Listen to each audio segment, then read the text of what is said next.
Hello दोस्तों, स्वागत है हमारे यूट्यूब चैनल में। मैं सुमन कुमार।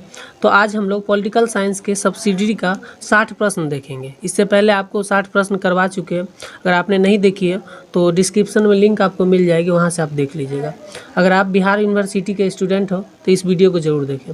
साथ ही आप अगर हमारे चैनल पर नए हैं तो चैनल को सब्सक्राइब करें। तो चलिए वीडियो में आगे बढ़ते हैं, जिसमें पहला नंबर क्वेश्चन है, क्वेश्चन नंबर 61। इनमें से कौन सा एक आदर्श मूल्य है? इनमें से कौन सा एक आदर्श मूल्य है? जिसका आंसर होगा ऑप्शन बी, शांति। अगला प्रश्न है, कौन सी विचारधारा मानती है कि विचार ही केवल वास्तविकता है? कौन सी विचारधारा मानती है कि विचार ही केवल वास्तविकता है? जिसका आंसर होगा ऑप्शन ए, आदर्शवाद। अगला प्रश्न है, राज्य और सरकार के मध्य प्रमुख अंतर क्या है? राज्य और सरकार के मध्य प्रमुख अंतर क्या है? जिसका आंसर होगा ऑप्शन ए, राज्य अमूर्त है और सरकार मूर्त है। अगला प्रश्न है, राज्य किस प्रकार का संगठन है? राज्य किस प्रकार का संगठन है? जिसका आंसर होगा ऑप्शन डी, नैतिक संगठन है। अगला प्रश्न है, राज्य शब्द की उत्पत्ति किस भाषा से हुई है? राज्य शब्द की उत्पत्ति किस भाषा से हुई है? जिसका आंसर होगा ऑप्शन ए, लैटिन भाषा से हुई है। अगला प्रश्न है, किस संस्था के पास संप्रभुता है? किस संस्था के पास संप्रभुता है? जिसका आंसर होगा ऑप्शन ए, राज्य के पास संप्रभुता है। अगला प्रश्न है, राज्य शब्द को केंद्रीय भूमिका के शब्द के रूप में प्रसिद्ध करने वाला कौन था? राज्य शब्द को केंद्रीय भूमिका के शब्द के रूप में प्रसिद्ध करने वाला कौन था? जिसका आंसर होगा ऑप्शन बी, मैकियावेली। अगला प्रश्न है, वर्तमान भारतीय राज्य की प्रकृति कैसी है? वर्तमान भारतीय राज्य की प्रकृति कैसी है? जिसका आंसर होगा ऑप्शन सी, कल्याणकारी। अगला प्रश्न है, पुलिस राज्य का क्या कार्य है? पुलिस राज्य का क्या कार्य है? जिसका आंसर होगा ऑप्शन ए, कानून तथा व्यवस्था को बनाए रखना। अगला प्रश्न है, राजनीति विज्ञान में व्यवस्था उपागम की शुरुआत किस शताब्दी में हुई? जिसका आंसर होगा ऑप्शन ए, 20वीं शताब्दी में हुई। अगला प्रश्न है, किस देश ने राजनीतिक विज्ञान के अध्ययन के लिए व्यवस्था उपागम की शुरुआत की? जिसका आंसर होगा ऑप्शन ए, अमेरिका ने शुरुआत की। अगला प्रश्न है, कौन सा तत्व राजनीतिक व्यवस्था को विशिष्टता प्रदान करता है? जिसका आंसर होगा ऑप्शन सी, जनसंख्या।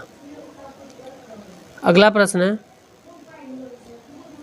राजनीतिक व्यवस्था में आगत किस रूप में प्रवेश करता है?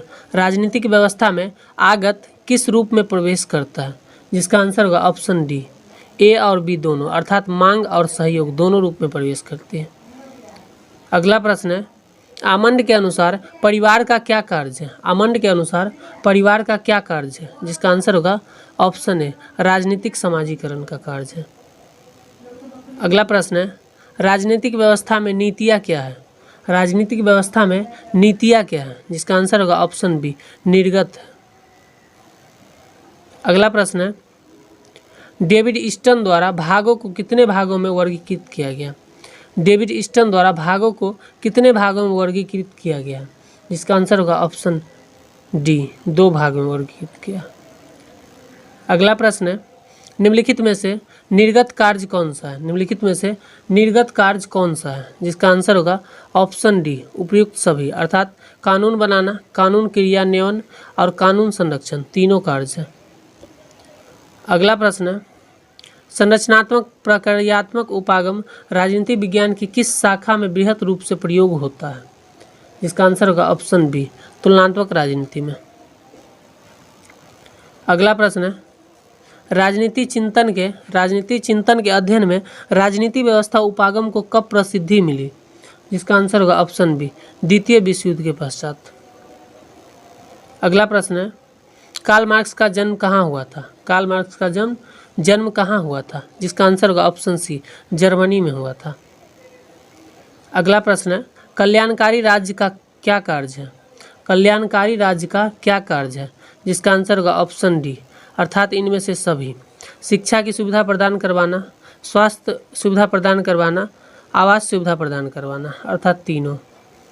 अगला प्रश्न है, आधुनिक राज्य की आकृति कैसी है?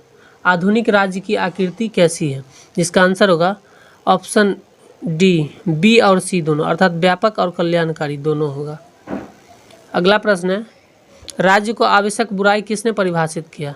राज्य को आवश्यक बुराई किसने परिभाषित किया, जिसका आंसर होगा ऑप्शन डी, आदर्शवादियों ने। अगला प्रश्न है, उदारवाद की केंद्रीय अवधारणा क्या है? उदारवाद की केंद्रीय अवधारणा क्या है, जिसका आंसर होगा ऑप्शन बी, स्वतंत्रता। अगला प्रश्न है, उदारवादी चिंतन किसकी स्वतंत्रता की बात करते हैं? उदारवादी चिंतन किसकी स्वतंत्रता की बात करते हैं, जिसका आंसर होगा ऑप्शन सी, व्यक्ति की स्वतंत्रता की बात करते हैं। अगला प्रश्न है, स्वतंत्रता पूरक क्या है? स्वतंत्रता पूरक क्या है, जिसका आंसर होगा ऑप्शन डी, समानता है। अगला प्रश्न है, अर्नेस्ट बार्कर के अनुसार राजनीति का मूल सिद्धांत क्या है? अर्नेस्ट बार्कर के अनुसार राजनीति का मूल सिद्धांत क्या है, जिसका आंसर होगा ऑप्शन ए, स्वतंत्रता। अगला प्रश्न है, ऑन लिबर्टी पुस्तक के लेखक कौन है? ऑन लिबर्टी पुस्तक के लेखक कौन है, जिसका आंसर होगा ऑप्शन सी, जे.एस. मिल। अगला प्रश्न है, स्वतंत्रता के कितने आयाम हैं? स्वतंत्रता के कितने आयाम हैं, जिसका आंसर होगा ऑप्शन बी, 3 आयाम है। अगला प्रश्न है, नकारात्मक स्वतंत्रता से आप क्या समझते हैं? नकारात्मक स्वतंत्रता से आप क्या समझते हैं, जिसका आंसर होगा ऑप्शन ए, प्रतिबंधों का अभाव। अगला प्रश्न है, सकारात्मक स्वतंत्रता से आप क्या समझते हैं, जिसका आंसर होगा ऑप्शन ए, उचित प्रबंधों का होना। अगला प्रश्न है, क्वेश्चन नंबर 92, आर्थिक स्वतंत्रता के केंद्र में क्या है? आर्थिक स्वतंत्रता के केंद्र में क्या है, जिसका आंसर होगा ऑप्शन सी, रोजगार है। अगला प्रश्न है, निम्नलिखित में से कौन सा एक राजनीतिक स्वतंत्रता नहीं है? निम्नलिखित में से कौन सा एक राजनीतिक स्वतंत्रता नहीं है, जिसका आंसर होगा ऑप्शन डी, बसने की स्वतंत्रता। अगला प्रश्न है, निम्नलिखित में से कौन अनुपातिक समानता को मानते हैं? निम्नलिखित में से कौन अनुपातिक समानता को मानते हैं, जिसका आंसर होगा ऑप्शन सी, अरस्तु। अगला प्रश्न है, निम्नलिखित में से कौन सा वाक्य सही है? निम्नलिखित में से कौन सा वाक्य सही है, जिसका आंसर होगा ऑप्शन सी, स्वतंत्रता और समानता एक दूसरे के पूरक है। अगला प्रश्न है, नागरिक समाज में एक मनुष्य किस प्रकार की स्वतंत्रता का उपभोग करता है, जिसका आंसर होगा ऑप्शन बी, नागरिक स्वतंत्रता। अगला प्रश्न है, उदारवाद का पिता किसे कहा जाता है? उदारवाद का पिता किसे कहा जाता है, जिसका आंसर होगा ऑप्शन डी, जॉन लॉक को कहा जाता है। अगला प्रश्न है, उदारवाद का केंद्र बिंदु क्या है? उदारवाद का केंद्र बिंदु क्या है, जिसका आंसर होगा ऑप्शन बी, स्वतंत्रता। अगला प्रश्न है, निम्नलिखित में से कौन स्वतंत्रता और समानता को एक दूसरे का विरोधी मानते हैं? निम्नलिखित में से कौन स्वतंत्रता और समानता को एक दूसरे का विरोधी मानता है, जिसका आंसर होगा ऑप्शन सी,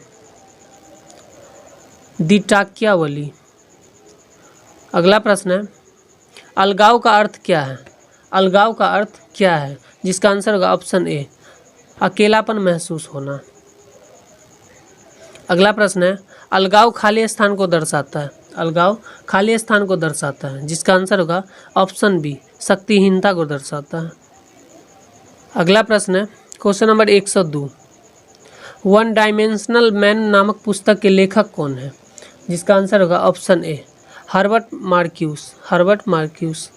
अगला प्रश्न है, 1 डायमेंशनल मैन नामक पुस्तक कब प्रकाशित हुई, जिसका आंसर होगा ऑप्शन डी, 1964 में प्रकाशित हुई। अगला प्रश्न है, निम्नलिखित में से कौन से समाज में अलगाव पाया जाता है? निम्नलिखित में से कौन से समाज में अलगाव पाया जाता है, जिसका आंसर होगा ऑप्शन डी, आधुनिक एवं पूंजीवादी समाज में। अगला प्रश्न है, किस राजनीतिक विचारधारा ने अलगाव की अवधारणा को उत्पादन के साथ जोड़ा, जिसका आंसर होगा ऑप्शन सी, मार्क्सवाद ने। अगला प्रश्न है, आज़ादी से आप क्या समझते हैं? आज़ादी से आप क्या समझते हैं? जिसका आंसर होगा ऑप्शन डी, स्वतंत्रता। अगला प्रश्न है, long walk to freedom, long walk to freedom किसकी आत्मकथा है? जिसका आंसर होगा ऑप्शन ए, नेल्सन मंडेला की। अगला प्रश्न है, फ्रांसीसी क्रांति का नारा क्या था? फ्रांसीसी क्रांति का नारा क्या था? जिसका आंसर होगा ऑप्शन सी, स्वतंत्रता, समानता और भ्रातृत्व। अगला प्रश्न है, फिक्की का पूरा नाम क्या है? फिक्की का पूरा नाम क्या है? जिसका आंसर होगा option B, federation of Indian chambers and commerce और इंडस्ट्रीज। अगला प्रश्न है 110, लॉबिंग खाली स्थान से जुड़ी हुई है, लॉबिंग खाली स्थान से जुड़ी हुई है, जिसका आंसर होगा ऑप्शन सी, दबाव समूह से जुड़ी हुई है। अगला प्रश्न है, दबाव समूह अपने सदस्यों के हितों को बढ़ाने के लिए किस प्रकार प्रभाव डालते हैं? जिसका आंसर होगा ऑप्शन डी, उपर्युक्त सभी, अर्थात कार्यपालिका, न्यायपालिका और विधायिका, तीनों प्रकार से प्रभाव डालते हैं। अगला प्रश्न है, दबाव समूह अपने उद्देश्य की पूर्ति के लिए किस विधि का प्रयोग नहीं करते हैं? दबाव समूह अपने उद्देश्य की पूर्ति के लिए किस विधि का प्रयोग नहीं करते हैं? जिसका आंसर होगा ऑप्शन बी, यह प्रदर्शन करवाते हैं। अगला प्रश्न है, निम्नलिखित में से कौन सा देशव्यापी पहला संगठित भारतीय मजदूर संघ है? जिसका आंसर होगा ऑप्शन ए, अखिल भारतीय मजदूर संघ कांग्रेस। अगला प्रश्न है, दबाव समूह के विभिन्न प्रकार क्या है? दबाव समूह के विभिन्न प्रकार क्या है? जिसका आंसर होगा ऑप्शन सी, गैर संबंध। अगला प्रश्न है, क्वेश्चन नंबर 115, एबीवीपी का पूरा नाम क्या है? एबीवीपी का पूरा नाम क्या है? जिसका आंसर होगा ऑप्शन ए, अखिल भारतीय विद्यार्थी परिषद।